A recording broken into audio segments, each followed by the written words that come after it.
लक्ष्य the goal achiever. नमस्कार, आदर, अभिनंदन, आभार।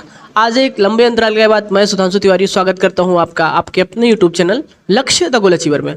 आज से हम बात करेंगे डीएलएड द्वितीय सेमेस्टर के सभी विषयों के बारे में। तो आज हम जानते हैं विज्ञान विषय के बारे में। विज्ञान विषय का दूसरा अध्याय है मृदा एवं फसलें। तो आज हम बेसिकली मिट्टी के प्रकार के बारे में जानेंगे, यानी टाइप ऑफ सॉइल, मिट्टी कितने प्रकार की होती है। तो चलिए सेशन को शुरू करते हैं। उससे पहले जो लोग चैनल पर नए हैं वो चैनल को सब्सक्राइब कर लें और बेल आइकन को प्रेस कर लें, जिससे इस प्रकार की जब भी वीडियो इस चैनल पर अपलोड हो तो आपके पास नोटिफिकेशन जाए और आप वीडियो को देख पाएँ। तो चलिए शुरू करते हैं, मिट्टी के बारे में जानते हैं। मिट्टी क्या होती है पहले यह जानते हैं। पृथ्वी की जो सबसे ऊपरी परत होती है उसे मृदा या मिट्टी कहा जाता है, जो पृथ्वी की सबसे ऊपरी परत होती है। और मृदा का निर्माण लाखों वर्षों की प्रक्रिया है, यानी एक दिन में मिट्टी का निर्माण नहीं होता है। मृदा के निर्माण में अनेक बाहरी शक्तियाँ अपना प्रभाव चट्टानों पर डालती हैं, यानी जो बड़ी बड़ी चट्टानें होती हैं उस पर सूरज की किरणें पड़ती हैं, बारिश होती है और विभिन्न प्रकार की बाहरी शक्तियाँ जो है इस पर अपना प्रभाव डालती हैं, जिससे जो बड़ी बड़ी चट्टानें होती हैं कमज़ोर होकर छोटे छोटे बारीक कणों में टूट जाती हैं, जिससे फिर मृदा का निर्माण होता है। तो मिट्टी का निर्माण इसी प्रकार से होता है। अब मृदा के निर्माण में देखिए भूकंप, ज्वालामुखी का लावा, पानी, बर्फ, जड़ों के दबाव, चट्टानों के छोटे छोटे कणों का एक स्थान से दूसरे स्थान में उड़ना एवं चट्टानों का क्षय, रगड़ आदि, ये सब मृदा के निर्माण में सहायक होते हैं। तो अगर आपसे क्वेश्चन पूछा जाए कि मृदा के निर्माण में कौन कौन सहायक होते हैं, तो मृदा के निर्माण में भूकंप, ज्वालामुखी का लावा, पानी, बर्फ और जड़ों के दबाव से जो है जो बड़ी बड़ी चट्टानें होती हैं एक स्थान से दूसरे स्थान पर चली जाती हैं और चट्टानों के क्षय और रगड़ से मृदा का निर्माण होता है। ये सब मृदा के निर्माण में सहायक होते हैं। तो अब बात करते हैं कि मिट्टी की उपयोगिता क्या होती है। देखिए मिट्टी की उपयोगिता जानते हैं। पेड़ पौधे मिट्टी में उपस्थित जल का अवशोषण करके भोजन का निर्माण करते हैं। सूर्य के प्रकाश की उपस्थिति में और क्लोरोफिल की उपस्थिति में ये प्रक्रिया होती है और ये प्रक्रिया प्रकाश संश्लेषण कहलाती है। मिट्टी का उपयोग मिट्टी के बर्तन में किया जाता है। जैसे मिट्टी के बर्तन, जैसे आपने सुराही, मटका, कुल्हड़ देखा होगा, तो ये सभी मिट्टी के बर्तन बनाए जाते हैं मिट्टी के उपयोग से ही। अब मिट्टी का उपयोग भवन निर्माण में, जैसे ईंट जो बनती है वो मिट्टी की बनती है, इसे बाद में भट्ठे में पकाया जाता है। तो इस प्रकार से मिट्टी के ईंट का निर्माण भी मिट्टी से किया जाता है। अब मिट्टी से बांध का निर्माण भी किया जाता है, जिससे बाढ़ आने की संभावना कम हो जाती है। बड़े बड़े बांध बनाए जाते हैं, तो ऐसे नदी के किनारे मिट्टी का बांध बना दिया जाता है, जिससे कि अगर नदी में बाढ़ है तो वो पानी शहरी या रिहायशी इलाकों में ना प्रवेश कर पाए, इसलिए बांध का निर्माण किया जाता है। अब बढ़ते हैं मिट्टी के कणों के प्रकार क्या होते हैं। तो देखिए कुल मिला के 5 प्रकार के मिट्टी के कण होते हैं। पहला होता है चिकनी मिट्टी, जो क्ले इसे कहते हैं हम। इसका साइज जो है लगभग 0.002 मिलीमीटर से कम होता है, mm से। दूसरी होती है गाद। इसके कणों का आकार जो है 0.002 से 0.02 mm तक होता है।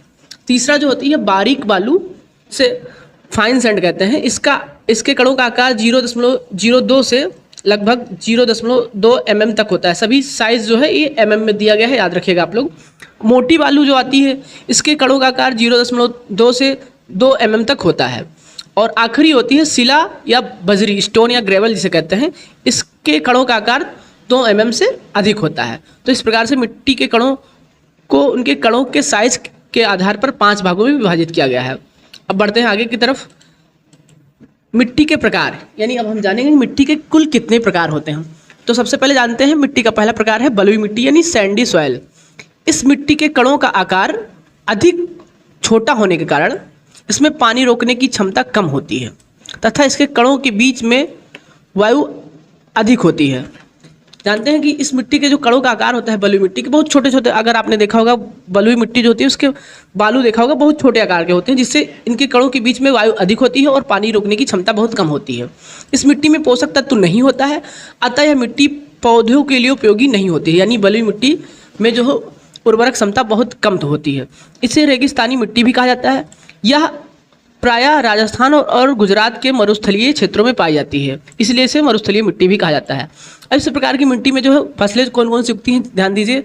जौ, ज्वार, बाजरा, मक्का, ये सभी 4 फसलें बलुई मिट्टी में होती हैं। अब बढ़ते हैं अगली मिट्टी की तरफ। अगली मिट्टी है चिकनी मिट्टी, जिसे क्ले सॉयल कहते हैं। चिकनी मिट्टी के जो कण होते हैं ये अत्यंत बारीक होते हैं। चिकनी मिट्टी के कण जो है अत्यंत बारीक होते हैं। मिट्टी में सबसे कम छिद्र होने के कारण पानी का अवशोषण अधिक होता है, परंतु धीरे धीरे होता है।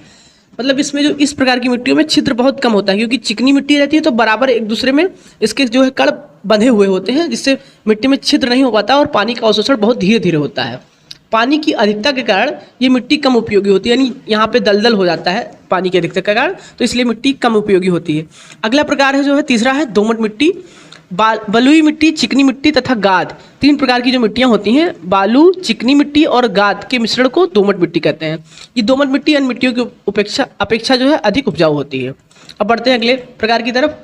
चौथा होता है जलोढ़ मिट्टी, यानी यह मिट्टी नदियों द्वारा निक्षेपित महीन गाद से निर्मित होती है। यानी जो नदियाँ अपने साथ मिट्टी बहा कर लाती हैं उन्हें जलोढ़ मिट्टी कहते हैं। अपने द्वारा जो नदियों के द्वारा जो है मिट्टी बहा के लाई जाती है, वो नदी के किनारे इकट्ठा हो जाते हैं, जिससे गाद का निर्माण होता है, वही जलोढ़ मिट्टी कहलाता है। यह संसार की सबसे अधिक उपजाऊ मिट्टियों में से एक है। जलोढ़ मिट्टी जो है संसार की सबसे अधिक उपजाऊ मिट्टियों में से एक है। यह भारत के उत्तरी मैदान तथा प्रायद्वीपीय भारत की नदियों के डेल्टा प्रदेशों में पाई जाती है। यानी भारत के उत्तरी मैदान तथा प्रायद्वीपीय भारत की नदियों के डेल्टा क्षेत्रों में पाई जाती है। इसी प्रकार की मिट्टी में गेहूँ, चावल, गन्ना इत्यादि फसलें पाई जाती है। बेसिकली ये मुख्यतः उत्तर प्रदेश के आसपास के इलाकों में जलोढ़ मिट्टी पाई जाती है, क्योंकि यहाँ पर गेहूँ, चावल, गन्ना इत्यादि फसलों का उत्पादन अधिक मात्रा में होता है। अब बात करते हैं अगली प्रकार की मिट्टी की, काली मिट्टी यानी ब्लैक सॉयल। ये जो मिट्टी होती है यह ज्वालामुखी सैलों से बनी होती है। ये नमी को लंबे समय तक संजोए रखती है, यानी इसमें नमी जो है बरकरार रहती है।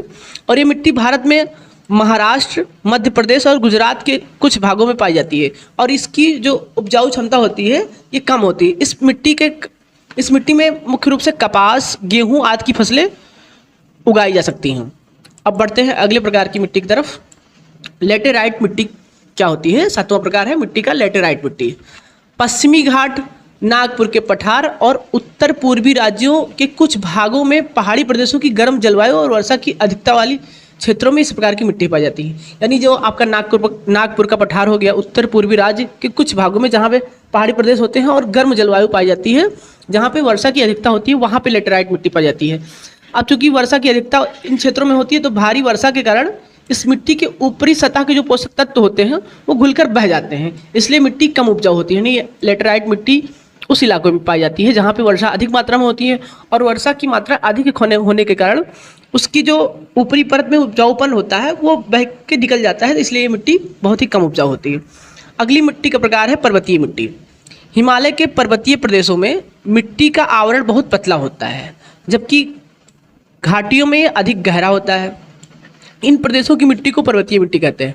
यानी हिमालय के जो आसपास का क्षेत्र है आपका, अगर प्रदेश इसके हिसाब से देखें तो हिमाचल प्रदेश, उत्तराखंड, ये सभी इलाकों में पर्वतीय मिट्टी पाई जाती हैं, और इन पर्वतियों का आवरण यानी इनकी मोटाई बहुत ही कम होती है। इन प्रदेशों की मिट्टी को पर्वतीय मिट्टी कहते हैं। इन मिट्टियों में लगभग चाय, चावल व कई किस्मों की फसलें उगाई जाती हैं। अब बढ़ते हैं अगले मिट्टी के प्रकार की तरफ। अगली मिट्टी है आपकी बलुई दोमट मिट्टी। जैसे नाम से स्पष्ट है, ये मिट्टी 2 प्रकार की मिट्टियों का मिश्रण है। बलुई और दोमट मिट्टी को मिलाकर बलुई दोमट मिट्टी का निर्माण होता है। अब इसमें रेत की मात्रा अधिक होती है, लगभग 60 से 80% इसमें रेत होता है। उसके बाद जो है 40 से 20% इसमें दोमट मिट्टी होती है, बाकी यानी चिकनी मिट्टी होती है। अब इस प्रकार की मिट्टी में आलू और मूंगफली की उपज होती है, यानी जो रेत में उगती हैं, जैसे मूंगफली आपका हो गया या आलू हो गया, ये सभी बलुई दोमट मिट्टी में उगाई जाती हैं। अब मिट्टी का आखिरी प्रकार है पथरीली मिट्टी यानी रॉकी सॉयल। यह मिट्टी प्रायः पहाड़ी प्रदेशों में पाई जाती है। जितने भी आपके पर्वतीय इलाके हैं, उत्तराखंड, हिमाचल प्रदेश, ये सभी हिमाचल प्रदेश, जम्मू हो गया, ये यहाँ पे पथरीली मिट्टियाँ पाई जाती हैं।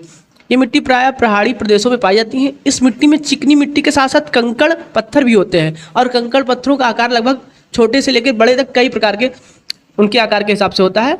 और पर्वतीय इलाकों की जो पथरीली मिट्टियाँ होती हैं, ये धरातल इनका कभी समतल नहीं होता है, इसलिए कृषि के योग्य नहीं होती हैं।